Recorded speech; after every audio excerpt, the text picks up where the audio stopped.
Concept versus brand. Remember what my point is. I'm going to try and show you why occasionally it might be smart to drive the sale back across the concept line once the concept's been sold already and you're in a pure brand sale. Okay. Like an ultrasound's an ultrasound's an ultrasound. What's your price? You don't want to be in that position.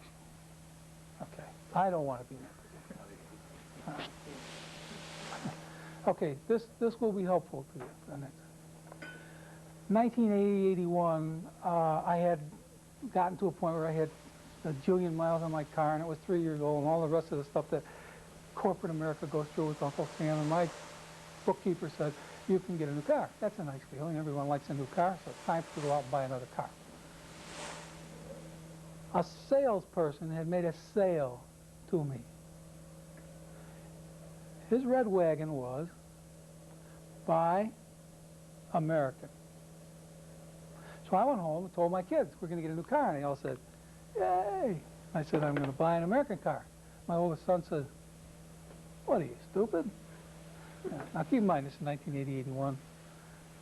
And I said, no, this guy on TV has convinced me that we ought to buy American. I'm tired of flying over Detroit thinking they're going to brick it up and fill it with sand. And besides, Grandpa works in a factory, and besides, I make most of my money here. The same salesman sold me a second concept. Second concept went like this. Convertible.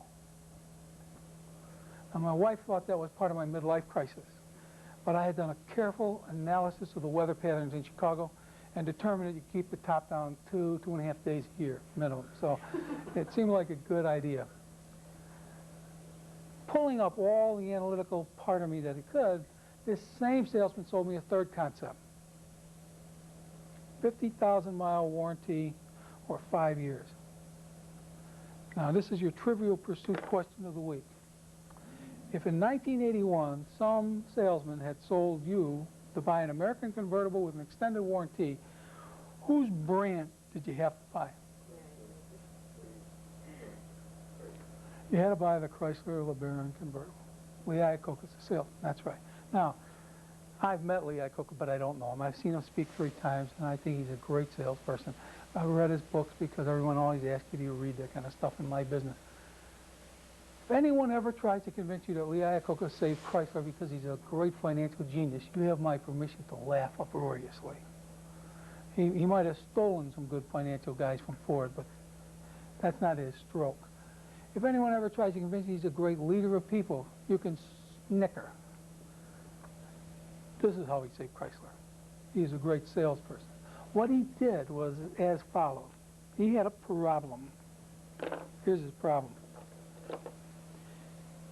He's in charge of an American car company in 1981. You want to hear his sales pitch? We're $2,000 more than Japs and not as good. How many would you like? Great story, right? That was his story in 1981. It was $2,000 more than the closest Japanese automobile, and we weren't near as good. So he didn't want to be on the brand side and hear the question, on ultrasounds and ultrasounds and ultrasound, how much? So what he did, and I think he did it instinctively, was to say, buy American. Keep your jobs here. And he said, and he reinvented the convertible. You know, there were no American convertibles up until he brought them back into the marketplace because of toll roads and noise and rollover problems, and the convertible had stopped being made. The Cadillac made the last one. He reinvented that sucker. And then he became the only American car maker to take a 50,000-mile warranty on an American car. So what he did was bundle or package concepts to give him a proprietary position on the brand side. Because if he sold you those things, and he sold this to me, you had to buy that Chrysler LeBaron convertible. Now, he didn't stop there. I'll do it in blue. He went inside to the United Auto Workers and convinced them to take a cut and pay. That's a hell of a concept. He was the keynote speaker that following year at their big convention. 5,000 of them got to their feet and gave him applause. Now, if your boss has cut your pay by 5% across the board next year, would you give him a standing ovation at the annual meeting? And this guy's good. And then he did a beauty. I love this one. He caught General Motors and Ford with their pants down around their ankles with this one. Concept. Minivan. You remember it? On the branch side, I had a neighbor pay sticker plus.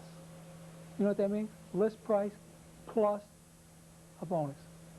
And we're not talking about a Honda. We're talking about a Chrysler American-made car, sticker plus.